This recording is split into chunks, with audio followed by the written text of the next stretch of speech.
background before we get into the plot of the story.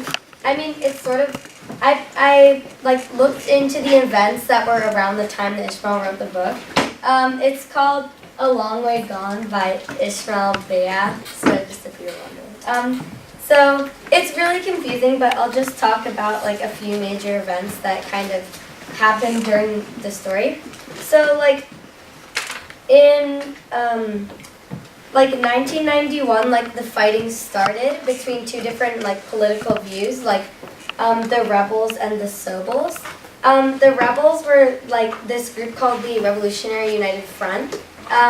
They were fighting for freedom from the government, hence the name, they were called the Freedom Fighters. They targeted villages, miners, and miners who mine diamonds, and farmers. I'll talk about that later. But then the other group is the Sobels. They were the Sierra Leonean army and some other smaller groups. They were troops of really, really young, untrained soldiers from as young as the age of 10. In the book, there was actually a 7-year-old who was a part of this, so you can see how young they were, and they were rallied to fight against the Revolutionary United Front. A lot of them joined for food and stuff like that because there was barely any food in any of the villages. Starting on near the beginning of Ishmael's journey, in May of 1991, the rebels, they started going towards smaller villages and terrorizing them and burning them down and killing everyone for resources. And no one trusted anyone anymore because there was just so much going on. There was a quote in the book that said, "People stopped trusting each other. Every stranger became an enemy." And I thought that just kind of showed his emotions towards that. And then in 1992, around that time, the rebels started attacking the areas with diamonds to fund their guns and their weapons. So pretty much Sierra Leone has a lot of diamonds. They can easily be mined by anyone. A lot of the people during when the government was more stable, the government would use the diamonds for unethical purposes. They would use it for their own themselves and for their inner circles because they would keep watch of all of the different diamond mines. But then eventually it started into diamond smuggling, and they were really easily accessible, so who would get them, right? But then later on that's what caused the rebels to go steal all the diamonds and stuff. Then in here, I'll just talk about this. So when Ishmael, he went to Freetown, he was living there with his family. I just want to talk about that really quickly. The fighting reaches the capital, and that's where he was. So that's pretty much the history. But I just wanted to talk about I kind of had this interpretation with all the red because I thought that was really important. The kids were struggling a lot during that, and I thought that I wanted to show I put different quotes that really influenced me and showed me how Ishmael felt, so I thought that was really important. And yeah, so now we're gonna do a game about it. Yeah. So I made a simulation where you will go through what Ishmael's story is, and what he did and what the choices he had to make when he was when his village was attacked and other things. So Olivia, can you pass it around so that people can see it actually? And Just pass it. when you're playing the game, you'll be given you'll be given choices. We'll play it as a class. And I'll just call on people, and you guys can choose what you can decide what Ishmael would do, or you can see what you would do the same if you were in that position. That sounds good. So I'll just put Kirsten. Okay. Yay! Okay. So it says, "Welcome, Mr. Kirsten, to A Long Way Gone story about Ishmael Beah's life in Sierra Leone. In this game, you will try to guess what actions Ishmael decides to make throughout his story and try to get the most points based on whether you think like Ishmael or not. But basically, it's mainly to take you through his story. So you're a young boy and you leave your family to go perform a rap song with your friends in another town. While you're gone from your family's town, your town is attacked by the rough, which Olivia talked about, the Revolutionary United Front. What do you do? So would you wait for word of what happened to your family, or would you go and find your family? So you guys can like raise your hand and say what you would do, and then we will put in one or the other.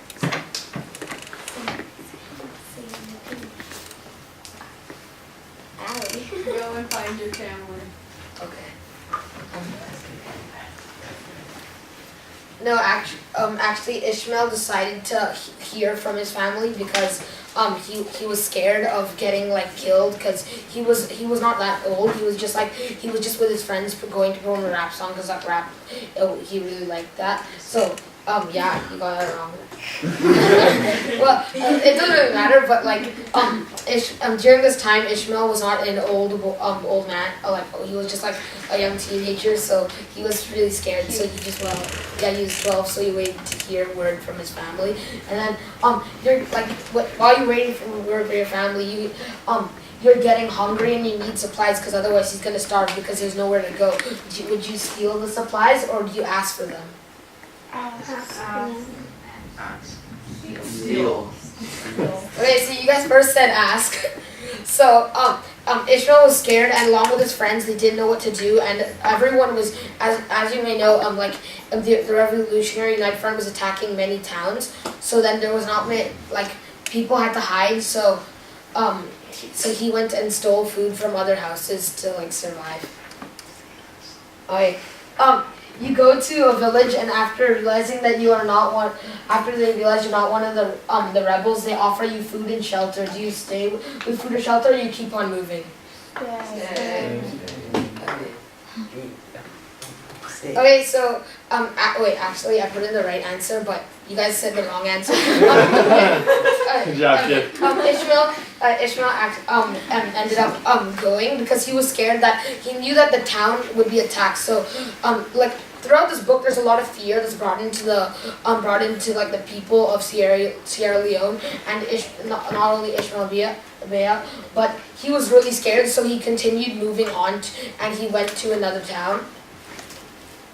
And while you're going to that new town, you find you're with your new friend. You find a pigeon.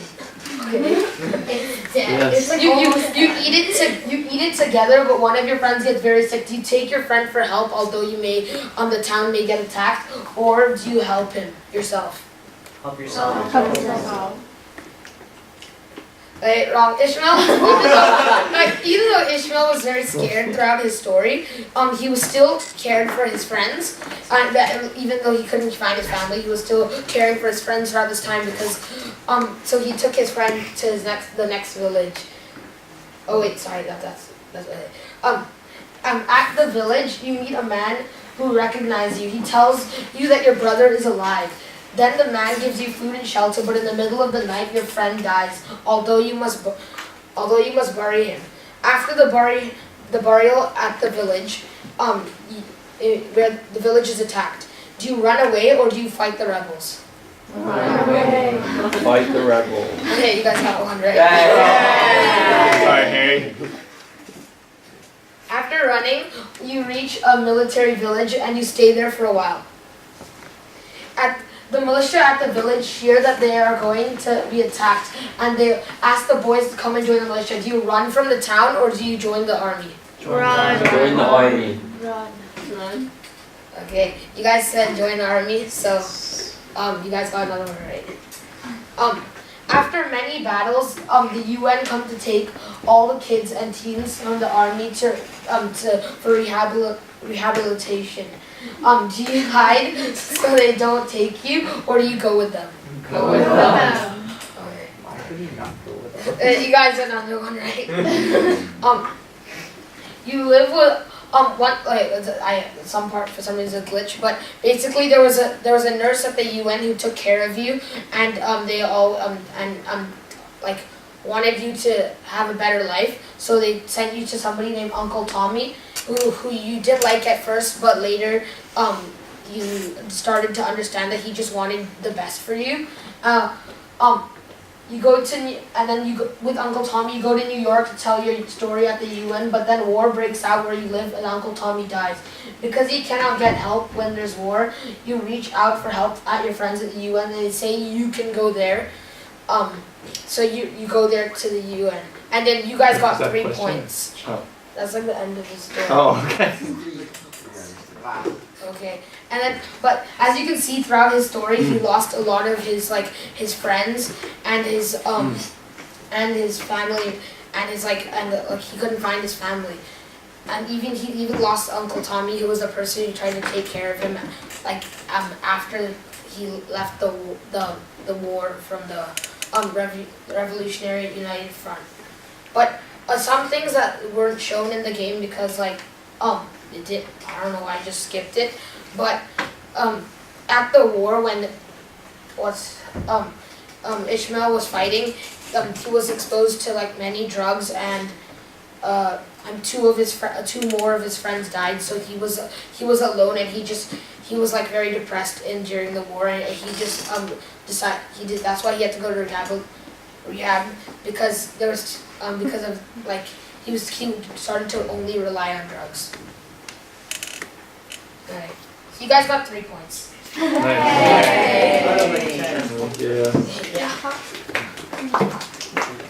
This is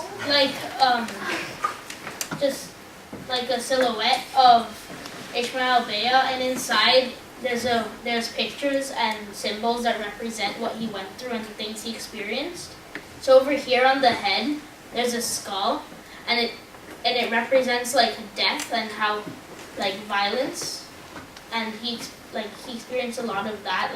His parents died, and then he was separated from his brother, and his friends died in battles. His friends died right in front of him, and so on his arms are the guns he used. There's an AK-47 and an RPG that shoots rockets, and they use these guns these are the guns they used in the battles, and they're on his arms because that's what he used to hold them.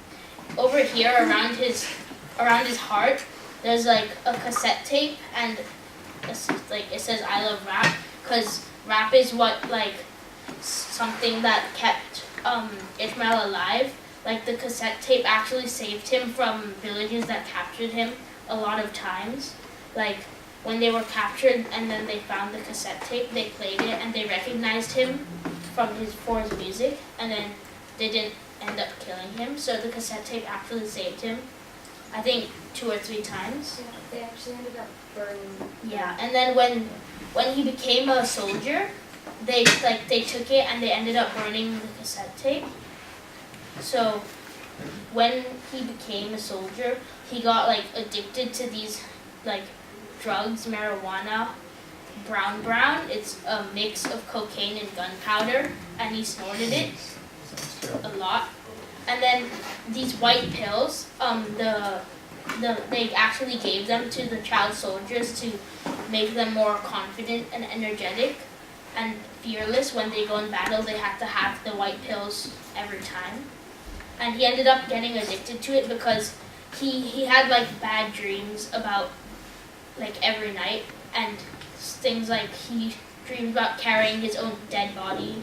And then when he took the pills, when he took the white pills, then he didn't actually have the dreams anymore, so he ended up relying on the pills a lot. So these are just blood. It represents the violence that he had to experience and he went through. And this is a bayonet, a knife that they attach to their guns in their battles. This over here it's a truck full of Revolutionary United Front, the people who they're against, the rebels, and they have the guns in the trucks, and they look really scary and intimidating. So the people, the villages that they attacked, you can kind of see how they feel when you just see these people with the guns. here there's it's a symbol with like no family because he lost his family. He got separated from his brother, and then his parents were killed. So this is like a burning house, like fire, because his house was burned, and that's how his parents died. He went back to Wembo. That's where he lived. They found his house, and it was like burned, but they couldn't find his parents' body, so they just assumed that they were dead. So yeah. And another thing is like he talked about how there was like blood. It got to a point during the wartime that Ishmael was fighting as a child soldier. He took so many drugs and he killed so many people that he didn't even think of anything when he killed someone, and they used to play killing games to like who could kill somebody the fastest throughout their times, and that's why it was so important that he went to rehab, because he had killed so many people without like thinking and doing so much drugs. Yeah, like he like for their like they had prisoners of war, not really prisoners of war, but they would take prisoners from the villagers And they just like play games, and like that. they would like slit their throats and stuff, so you would blood out the fastest and things like that. So I think it's like a really important to kind of understand like what like they felt. All right, well, we're gonna conclude your presentation there. Thank you for sharing those details, however horrific. Tomorrow, we're gonna try and begin the class very promptly, because so far both presentations